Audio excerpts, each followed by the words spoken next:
Well, I think we should welcome whoever's watching first. Welcome. This is Brenton Brown. Are we Facebook living this? No. Oh. I'm just pretending to. We can pretend we are. So please put your comments below. That'd be wonderful. You can do it. You can do it. I've got some little notes here. That's live. It's casual. It's informal. Welcome. Who knows where this could go? If we Facebook live it, then I have to keep it tidy. Tidy. Yeah. It can be tough, man. So, Brenton Brown.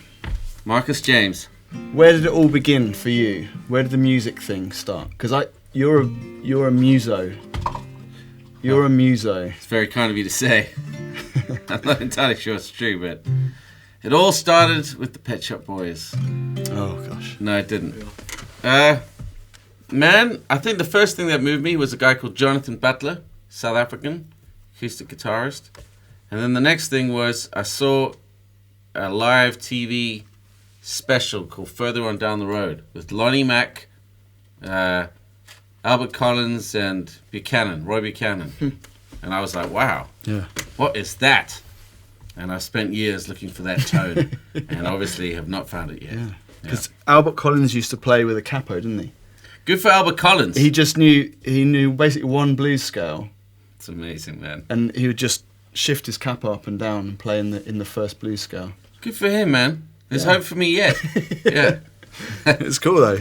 Amazing. I don't use a capo. I think it was probably it was Albert Collins and Eric Clapton gathered all those old blues guys together. So he did a load of gigs at the Albert Hall, and that was when I really just got into blues for the first time. Huh. And he had Buddy Guy, we were talking about earlier. Yeah, we were. With his clean tone, Albert Collins, and then Robert Cray. No, it was Robert Cray. Robert Cray. The clean tone. Yeah. Buddy Guy had this real dirty sound. Man. And I think Mark Knopfler might have been around some of those gigs, and also Stevie Ray Vaughan. Wow, well that'll do it. Stevie Ray would do it all the way to the bank. Yeah. So there's a guitar. Was it guitar that got you hooked? That's funny. I never considered it might be any other instrument at all. Yeah. Yeah. I mean, my parents wanted me to sing and play the piano. My dad said, you should play the piano. Girls love guys who play piano. Is that right? Yeah. Turns out... They don't. I'm not making a comment on it, but I did switch to guitar at age 13. Yeah. So, was it blues stuff or was it metal? It started with the blues, and then it was hair bands, man. It was hair metal. Yeah, well, yeah, it was Metallica was there. I don't think you'd call them a hair band. No. Yeah, we had a metal cover band. Metallica featured instead of GNR. Yeah. There you go. Quite right too. Yeah. What about you? Good stuff. What were you? What did you progress onto? Disco? Not yet. Still waiting for disco. It's coming. Disco Bunty, the next album. Yeah, it was weird how you start to look for something slightly more extreme, don't you? When you're a kid, you look for people who can play faster and more technical, and then so it was the first metal that got me was Iron Maiden. Oh yeah. And it was Number the Beast. Wow. And they must be very disappointed in your decisions. I don't know, the drama, it's just scripture, isn't it? That's true. Yeah. Sorry, my bad. Yeah. Yeah. Sorry, Maiden fans. Yeah. I spent a lot of time drawing Eddie, to be honest. Did you? Yeah, I did. Yeah, and trying to get the letters right on your textbooks. Mm-hmm. Yeah. Yeah. I think that was the first time I remember the hair standing up on the back of my neck listening to music. Because it was scary, or because it was good? No, just the sort of adrenaline of the guitar playing and the... Yeah. All right, mate. I need to re-listen to it. I haven't listened to it for years. But that was 12, so that got me into guitar. And then it was Metallica, and then it got heavier into Sepultura and sort of... Man. I like Megadeth. Yeah. I used to love Megadeth, the guitar player on Megadeth. Was that the end of the road for you in terms of heavy metal? When did you start curving back towards smooth jazz? I never got into smooth jazz, but I did have a guy lived in my road who was a jazz drummer. Oh. A sort of best friend. Those are amazing jazz drummers. So he used to play in our metal band, and then he was into Buddy Rich as a kid, and then sort of moved into this sort of modern jazz stuff. Jazz metal's out there. I'm not a fan. I see you've listened to it though. Yeah. Triello's plays some jazz metal. Who? Progressive. The guy is playing bass now in Metallica. Yeah. Is that right? Yeah. Yes, Southern California boy. His son, who is 12, is playing with Korn. a true Children of the Corn. That's amazing, isn't Yeah. it? It's not my own material, but I like it anyway. He's 12. Imagine that. He's 12. Yeah. Rocking out with those boys. Yeah. So it was guitar for you. You didn't go via recorder or anything else. I had some traumatic recorder experiences as a kid. It's tough, man. It's almost like people.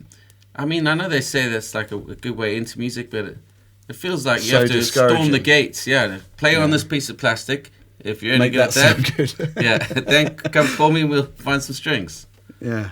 Yeah. I could never read music, so I've never been able to get the notes and transfer. No kidding. No. So I was a bit flummoxed by the recording. When I met you, man, you were playing like. You just done like some big show in the park, Hyde Park, playing Stevie Wonder tunes. Yeah. You had to do it all with the old nublets. All by ear, yeah. Yeah. But I'm not quite all by ear because I know what the chords are, I know what the notes are on the scales. Right. So, but yeah. Man, it's impressive. Yeah, that was a big gig. 150,000 people. Yeah. Prince's Trust. Anyways, up after that. Yeah. It's been all uphill since then. 150,000. That's got to be a little bit nerve-wracking. I felt sick. in the van on the way there. I was kind of like holding onto the sides of the van. Man. But once I got there, it was all right. And I was already a Christian by then, so yeah, it was interesting. But I'd love to see that amount of people worshipping. Be pretty cool, man. Pretty amazing. Yeah. So we'll see what happens. It's coming. One way or the other, that's going to happen. One way or the other, that's going to happen. Yeah. Amen. Yeah. So when did the faith thing come in for you? When did you grow up in the church? And I grew up in the church, but not in the Lord. not of the church. Yeah, correct. I was in the church, but not of the church. Yeah, man. I have just strong memories. My grandfather was like a missionary church planter guy. And I remember going to his funeral as a kid. And I'd been going along to church. But at the funeral, all the couples and families that had planted churches in the movement of Assemblies of God, and they came together to remember him, and I heard all these crazy stories about him. But what really got me was they started singing the hymns. They sang When the Roll Was Called Up Yonder, and the sound was majestic. It was incredible. Just all these voices, people singing from their souls, and it was loud and just powerful. I just remember I was on the floor, just remember thinking, man, whatever this is something else. This is from somewhere else, Did you know him then? Or was he I knew gone? Yeah, I knew him, but just like as a little kid I knew him. Yeah. So how old were you when he died? I was probably 10, maybe 12. Yeah. So I can't wait to have a conversation with him. Yeah. I got to know my his wife, really well before she passed away. But I went on a pilgrimage searching for him to the Congo. That he was a missionary in the Congo, and it was fun, man. I went there with a little guitar like this, and I got to the village where they were at in the 1920s and 30s, and walked under the stars where they walked, and met all the people, the children of the people who come to faith in Jesus because of their lives, and it was incredible. Yeah, those guys are not scared, man. No fear, or if they had it, it just did not interfere with the mission. Yeah, it was good. It's interesting, isn't it? We've been talking a bit at home just about the cost and kind of where we are now, being so with all this technology and all this, the ability to fly and come back, the ability to Skype somebody anywhere in the world without us having to really pay any. Those guys were like, well, many people died and never came back. Many people left children and didn't see them again, and these sort of, you're reading Hudson Taylor, and it's just so brutal, and you're kind of thinking, do I really want to, is that really it, or what does that mean? Like, I think, do you remember like the Vineyard things when we're listening to like Jackie Pullinger and these incredible people, and there's this sort of almost unspoken, like, I'm not really of that caliber, right? Like there's a bit of me that I guess fears, and do you know what I'm talking about? Yeah, sure. I think it's a call, man. I mean, what's funny is that when we heard Jackie Pullinger, I wasn't in my home country. I was in your country. Yeah. The dark continent. So, yeah, I remember coming back to my gran just after a year of being in England and sitting at her bedside and saying, "How did you do this?" Like I was like, "How did you do this?" Like she left at 19, after like 6 weeks of engagement to my grandfather, and the mom, came from a Jewish family, and the mom was like, "What are you talking about?" She said, "I'm doing this. I'm going follow the Lord with this crazy Irish." So she was a Christian. She got saved just before that, and then I said to her, "What was it like?" And she was like, "Oh yeah, there was no medical insurance." Yeah. Says we had no health insurance, and we didn't have a return ticket. So you went for a week. Which when it was hardcore. I went for a week. It was really tough, but then then I came back, and this sweet demure lady in our congregation, just in her teens, she woke up one morning and she was like, she asked her mom, "Do you think the Lord likes warlords?" And mom was like, "I don't know." She's like, "Do you think Jesus loves the warlords in Africa?" And I was like, "Well, yeah, on paper." She's not going to say it to her. Yeah, he does. And she asked her, like, youth leader, "What do you think?" And he was like, yeah. This is what we believe. It's a radical grace. Yeah.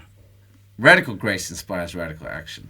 If you really believe that God saves anybody and that you're saved, then there's no stopping you. There are no barriers after that because you're with God. And if you die, you're even closer with God. So anyway, she asked all these people, and eventually they were like, yeah, nobody could deny that the fact that God loved the warlords. She was like, "I want to go to the warlords and tell them." And then she did. And she got there and she told them, "Jesus loves you. He died to save you. You want to give your heart to him." And then the next conversation was, "What can we do to help you?" And they said, "Well, we'd like you to build schools for our kids." So Justice Rising, this is the organization that Cass and Edison Lee have built schools in these out of the way places in what are called red zones for warlords to help their kids. Because everyone wants their kids to do well. Doesn't matter who you are. Yeah. And they've got that going, and that's what they do. They've been in all kinds of situations, but you'd never guess it. Made me swallow my tongue. Yeah. Yeah. It was, we've got some friends in Brazil, and they, she's sort of well-known worship leader out there, and every now and again they'll go into the favelas in Rio or in São Paulo and they've got to get permission to go in because there's kind of these zonal bits. It's kind of, they've got their own law, their own rules and stuff. And they told me this story of these guys, they do worship there, set up and do a gig there basically. Yeah. Do worship, preach the gospel, invite people to come forward. So one day they saw the people partying, like the Red Sea, these guys walking forward, standing there to give their lives to Jesus. Yeah. But everyone was getting out of the way of them, in fear. And afterwards they're kind of getting in their car and driving off, saying, "What was that?" He goes, "Guys," and I said, "Well, they're the assassins." Wow. And it's sort of just, like you say, radical. You don't know what's happened to them afterwards, but there's that need in everyone, isn't there? If you've done stuff wrong, where can you go, to absolve your stuff and your conscience, Yeah. So Yeah, it's intense. It is intense. We went there. We went deep. Yeah, man. Yeah. So let's talk about. Something I want to talk about was that time in England. So you came over just to study. What were you studying? Philosophy. Philosophy. Yeah. Yes. Here in Oxford. Yes, correct. Just down the drag. Yeah. And had you already started writing songs for the church, or how did that? Yeah, I'd written a couple songs in Cape Town, and I'd written a bunch of terrible songs, as I do every year. But I'd written a couple, and we were singing them. And then I came over, and the worship leader, Pete Andrews, at Oxford, had to leave, and I was the guy left holding the guitar. They went, "You sing, don't you?" So, about a year later, I was knee deep in it with Refuge Bob. Yeah. And then Dirksen showed up from Canada, and so how did you meet him? How did you get into that recording with Vineyard and stuff? well, I think they sent out a letter saying, "Hey, if you've got any songs, we're gonna do a recording." So I sent off a couple, sent off 3. Can't even remember what the third one was, but it's gone now. But I got a letter from him saying, "Yeah, we'd like to use the song,"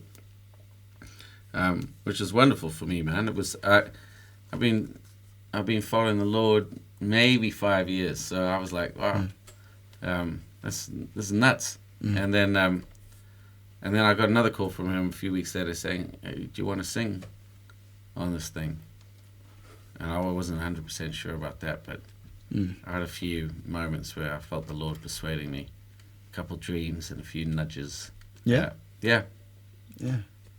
I had a dream. I was staying at the time I was staying in this flat that had Velux windows, and I had a dream that this tornado was coming towards the flat.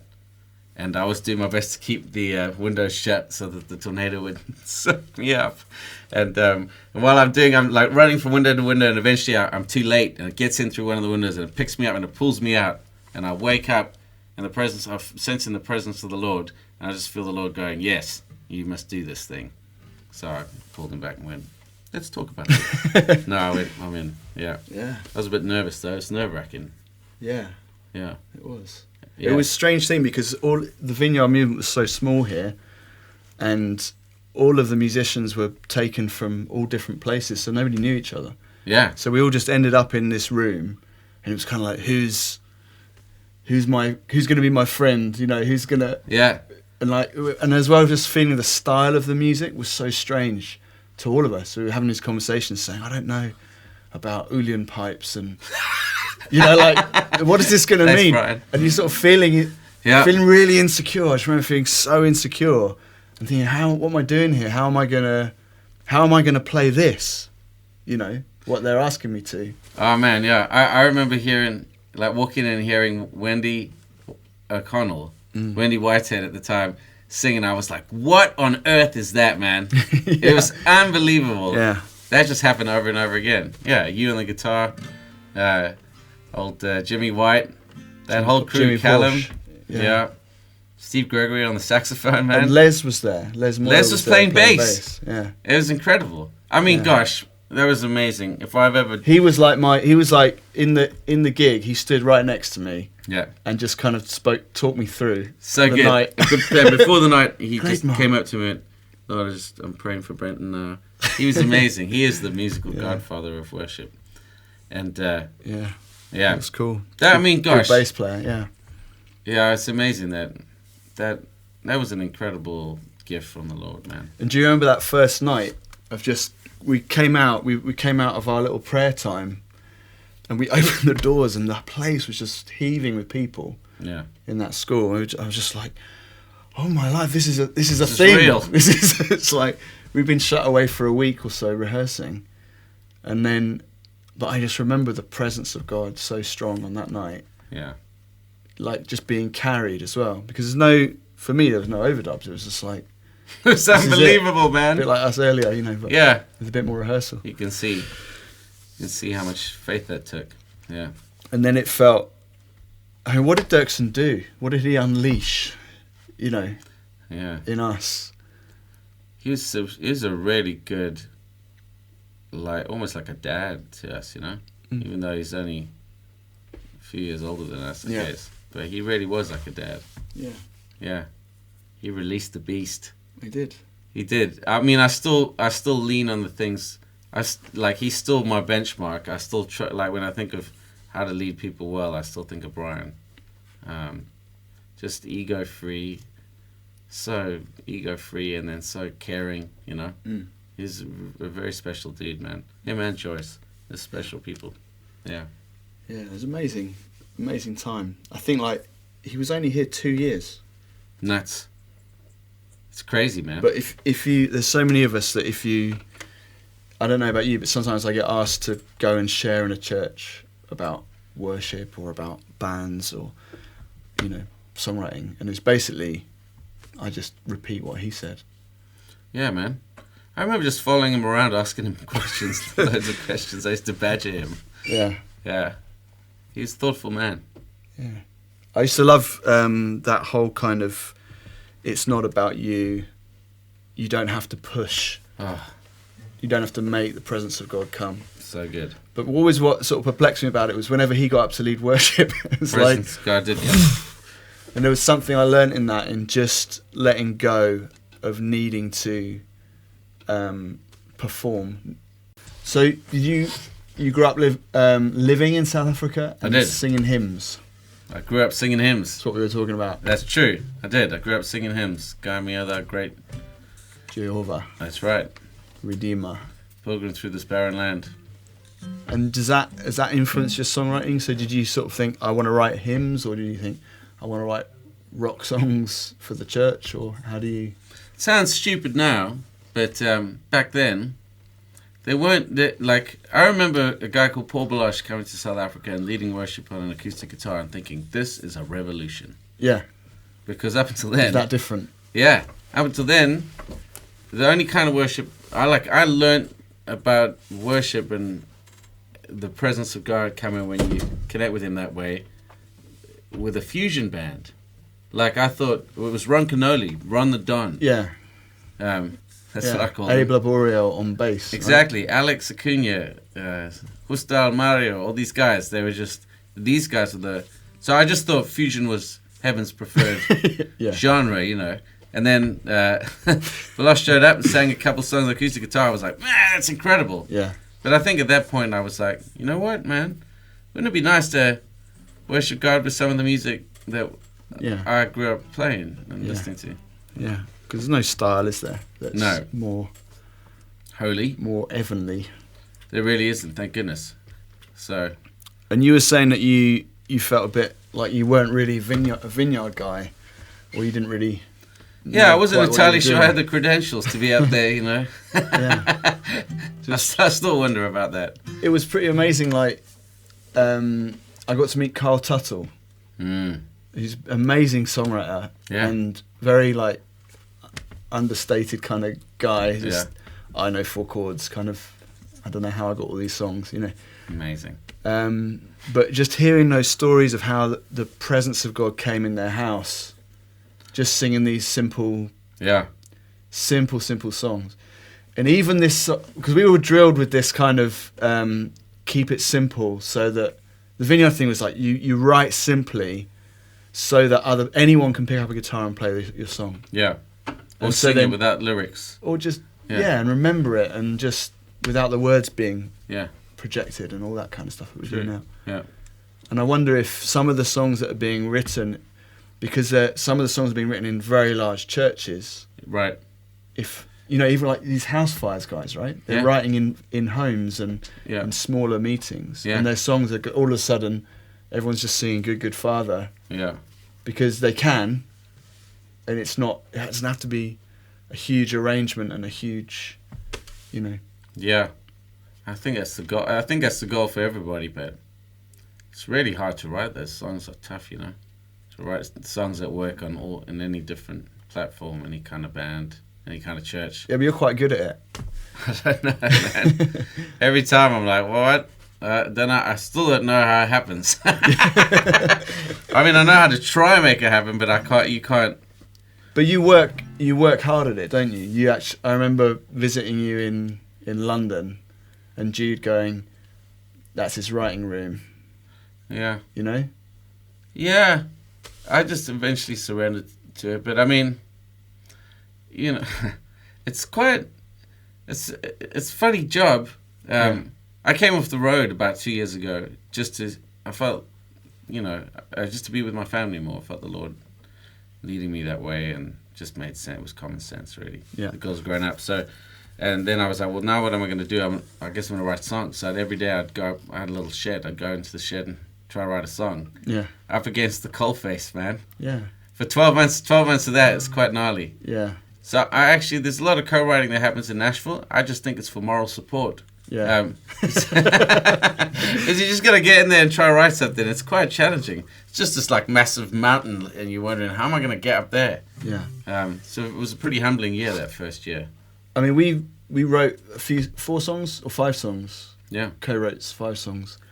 And it's the first time I've actually written with you. Yeah. But for me, it was an amazing experience because we it's the first time we've been in a room since we wrote those songs. Do you realise that? Amazing. We did it all over the phone. Yeah, we did. Yeah. But what was incredible to me was the amount that you rewrite sections, try new things. There was one song we were doing. You were sending me through a chorus. I think it was "My Lord, My God." Sending me through a chorus, and I'd be like, "Yeah, that's brilliant." An hour later, or the next day, what about this chorus? What about this feel? And you were changing and working. You kept sending me like, I'm like, yeah, that's good. It's good. It's done. It's finished. But it wasn't, you know. So it's like, and then we finished it. Yeah. You know. Yeah. So. Well, the cool thing with songs, not like houses, you know, like if you do the foundation and then you do the first floor, and if you do a second floor, you can't go back and go, all right, we're redoing the first floor. No. You got to stick roughly with what you started with. But a song, you can just go, okay, man, we got the bridge sounding pretty good. What if we try re-up the verse, you know, or the chorus? So, but you know, there's also mental unwellness, and at a certain point, someone's just got to call it and go, "It's as good as it's going to get, Brown." Yeah. That's the deadline's great, isn't it? Yeah, Because exactly. you get in the studio and it's done. It's got to be done. Yeah. It's a joy though, man. And you know, that was a joy writing with you, and it's really special that we get. It's like there's not that many disciplines where you get to. You have to kind of we researched and explored and learnt and meditated, I guess, is the Christian word. Like we studied the scriptures to get to the heart of some of those songs. Yeah. And you can't get that close to the fire without getting warmed up a little bit, you know. Yeah. So it's a real privilege to be able to do that.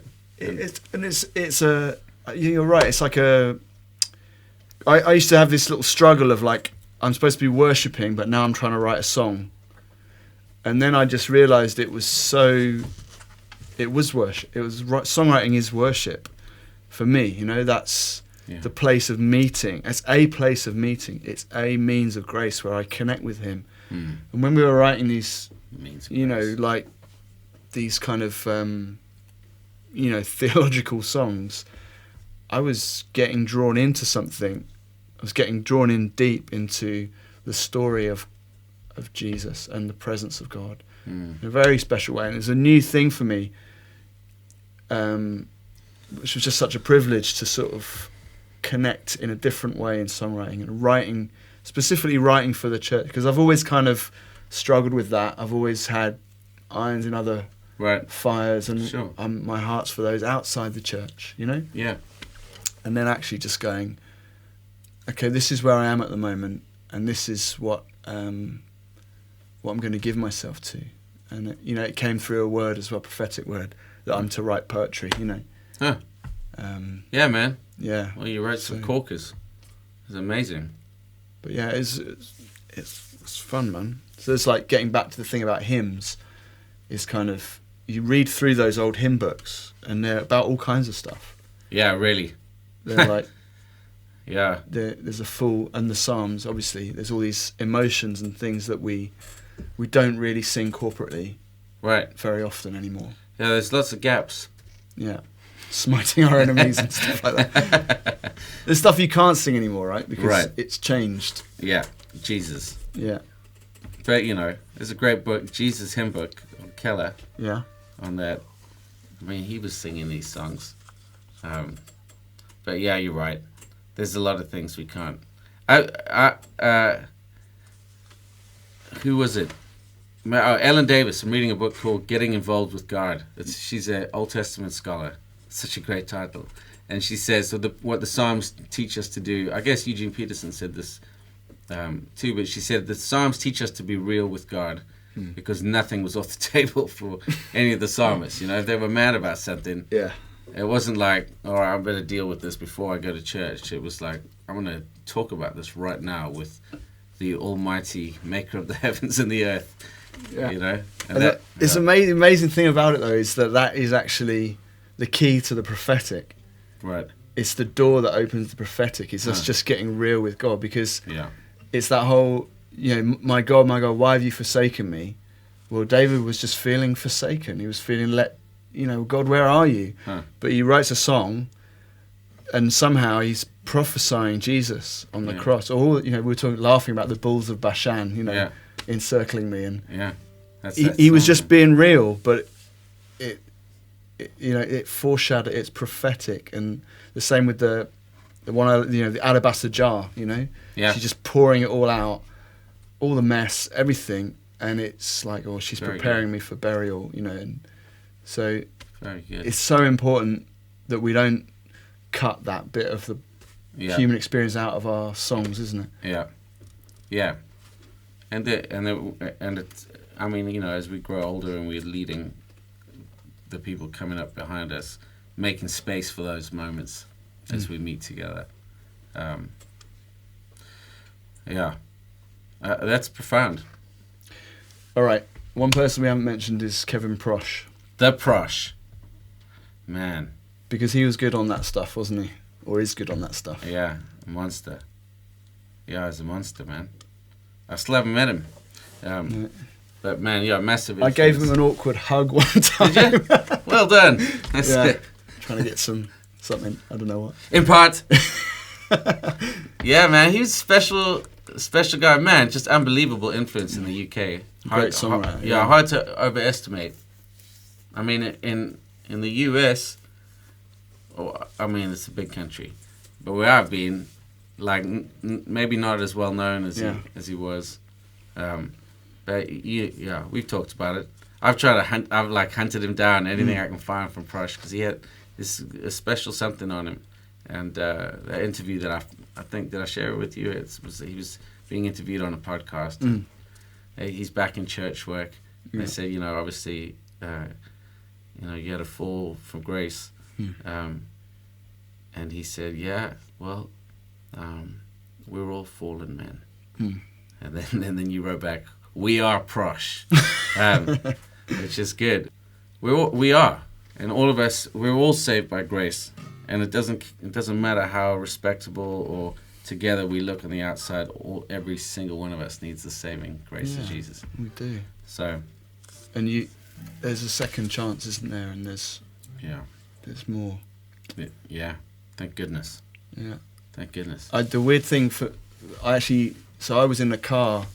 Not that I've ever been in a car with Matt Redman before, but I was in a car with Matt Redman and Beth. We were driving through Holland, and he just looked at me and he said, "Kevin Prosh has fallen." Oh. And I was like, "What does this mean?" You know. Yeah. And but it was a weird moment for me, because I think it's like, obviously it's kind of the big, you know, he went all out, you know. And put it all out there, didn't he? Yeah, he did.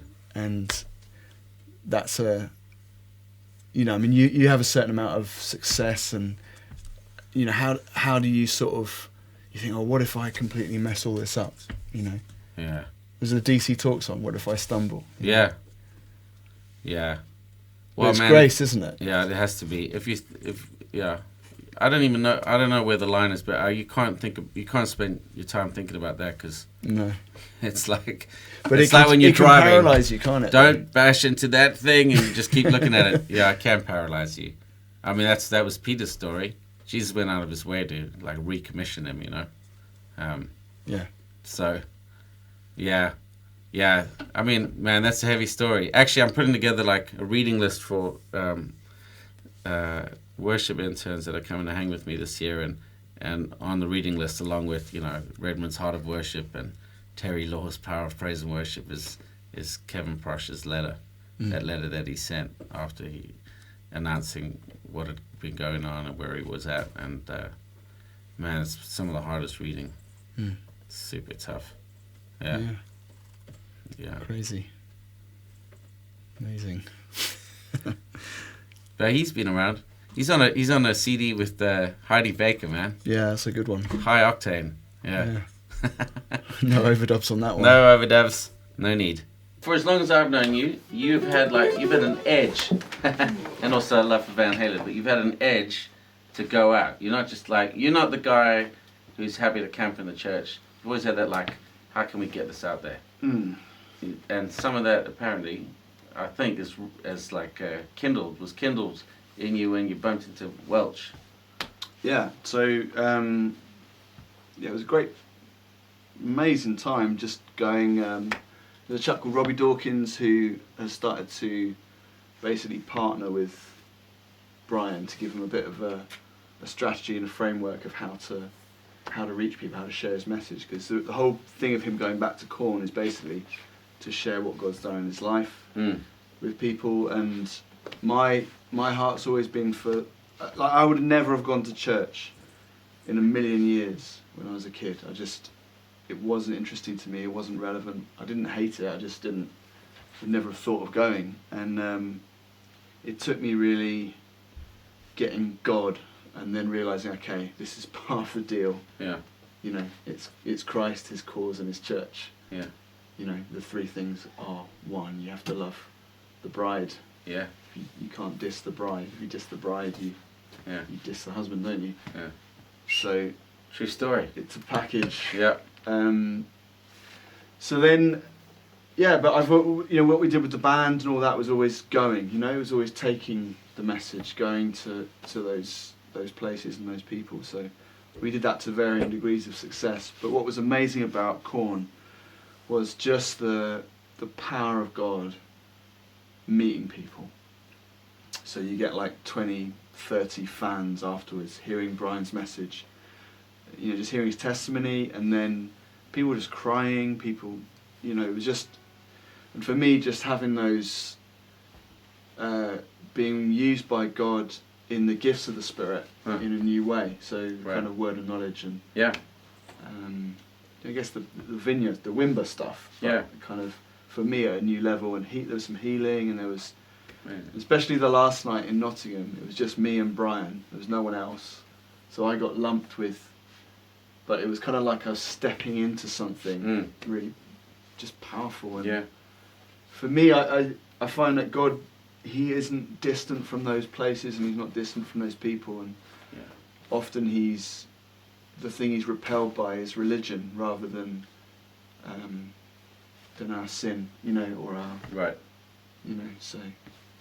My mate Gerd Jones talks about how when the Holy Spirit came, the first thing that happened at Pentecost was evangelism. It wasn't like, okay, now we're going to do Holy Spirit stuff, so let's not do the outreach stuff. Holy Spirit fell, people went out in the power of the Spirit, and people got saved. It's fun to hear that. What do you think about this stuff? Is it in Corinthians where it's talking about, gifts of the Spirit, speaking in tongues and prophesy? And it says these two different things which seem to completely contradict each other. Yeah. Like tongues is a sign not for the believer but for the unbeliever. Right. Prophecy is and it sort of says the other thing. Right. So, I mean, is it just that God's left it kind of? Well, the Bible's constantly challenging us, isn't it? Scripture's constantly challenging us to hold both things, at the same time. It says prophecy. People, the unbeliever will hear prophecy and come to faith. Yeah. And then obviously. But only if everybody is prophesying. Yeah. Right? So how does everybody prophesy at once? I don't know. Singing. Very good. It was a leading question. But very good. Yeah. It's good. I think getting back to Prosh, have you heard that Even So Come live from Anaheim? Yes. At the end he starts Yeah, amazing sax playing on that. Yeah. Sax is back. Yeah. Thanks, Bonnie. Careful how you say that. Mm. And he prophesies evangelistic worship. So this is like 91 or something. Yeah, man. Old Martin Smith really got a hold of that one, didn't he? Yeah. Yeah. But so did you. Next Yeah. thing, you were in a van driving to Poland. Yeah. Yeah. I loved Yeah. hearing those stories, man. You Yeah, it coming was back amazing. from the festivals. Yeah, it was Hope amazing. I hope those days aren't over, man. Yeah, me too. Get Jimmy Bones out there. Yeah, get Jimmy out of retirement. Come on, Jimmy. You know we want it. Yeah. So you got me thinking, like, you know how prophecy, it's God speaking, you know, and it's God wanting to let us know about something he cares about or something that he wants to do. Very good. Very good, James. Yeah. So then, just thinking about what's happened, this incredible sort of birth of worship, contemporary worship music that's kind of come out of the charismatic flow. Mm. But then where's it headed, you know? Yeah. Where is it? What's next? Because it feels like it's kind of, to me anyway, it's kind of, you know, hit some kind of a It's got to be intermission, man. mission. The yeah. water's got to flow out of From the the of the lake. Yeah, it's Yeah. got to or the temple. It's just got to get out on the streets. That's where it's going. So, Mhm. Marc McCoy. Hello, Mark McCoy. God bless you. Yeah, that guy had it. Because he was all about that. He was wasn't all about it. Yeah. Do you remember the shopping trolley with the with the powered speaker in it? No, man. Yeah, he was doing the stuff. He went out and did the stuff. Yeah. Celebration. Yeah. And back then, my dream at that point was like, let's do that with rock and roll music, which I still think is a worthy endeavor. But it's everything, isn't it? It's like the shop, and it's your whole life. So that somehow, when the Spirit of God comes, we have to let those rivers of God's blessing and comfort and peace find their way to the last and the least. Yeah. And sometimes that involves us going places. Yeah. God's very comfortable with movement. Yeah. He really likes that stuff. Yeah. Well, what about someone else we should talk about is the Mumfords. Oh yeah, how about Mumford and that? Sons. Yeah. That's incredible. It is incredible. I mean, yeah, man. Marcus was out there with the djembe, Yeah. getting lessons from Callum during the recordings. Yeah. Next thing you know, Yeah. he's out there in the stadiums. Amazing, isn't it? It is pretty astonishing, man. And kind of doing it, kind of communicating, kind of, not gone down like a worship route, but definitely gone down some, you listen to the songs and the lyrics and the spirit of it. Yeah. The content is the same. Oh, my soul. Yeah. And it's amazing to me, like the connection that they had, especially here with people. Yeah. See people loving that music. So then it's like, I know there's all different colours of stuff, but what is God doing through all that? When people connect so strongly with such an ache and such a hunger, that's spiritually expressed in those songs, is it that God is getting something ready, that we just out there we're unaware of, Yeah. It'll be interesting to see what's next. I mean, yeah. 15 years ago, well, actually no longer, 20 years ago, when I came as a bright-eyed South African to study, people were going to church in England 5%, and the number was getting smaller. And then it just got lower and lower till I left. And so they threw me out the boat, and then eventually things turned around. But now it's a completely different environment. Like the vibe, the public place is a different vibe. There's a different vibe to how it was when I remember being here, in my 20s. What was this? There was this thing, Talking Jesus, that they did. It's like a census, and there was some crazy statistics. Like, I think it was 60% of people didn't believe that Jesus was a real person. Amazing. They didn't know that's a given. Right. He was real. Yeah, actually, there's nobody else has doubted that up until this point. Really, Right. It was like all these very intelligent people and historians haven't doubted that Jesus came. Yeah. But now you get this stuff on the internet, blah blah blah. Yeah. But it's like that's where we're at. But people are open to the supernatural. Yeah. And if you say to them, "Oh, can I pray for healing for that?" they'll probably say yes. Yeah. Which Whereas is different. 20 years ago they said, They would like, get away from me, Brad. No, I know because I tried it. Yeah. Yeah. Truly. So that's pretty cool, man. Yeah. Yeah, March for Jesus, man. Much credibility. Yeah. There was something that was happening there with that, I think. Kendrick. Hendrix. Kendricks does Hendrix. Yeah. Yeah. Well, On that note. yeah. God bless you, Matty. Just stop doing it, man. It should be a theme tune.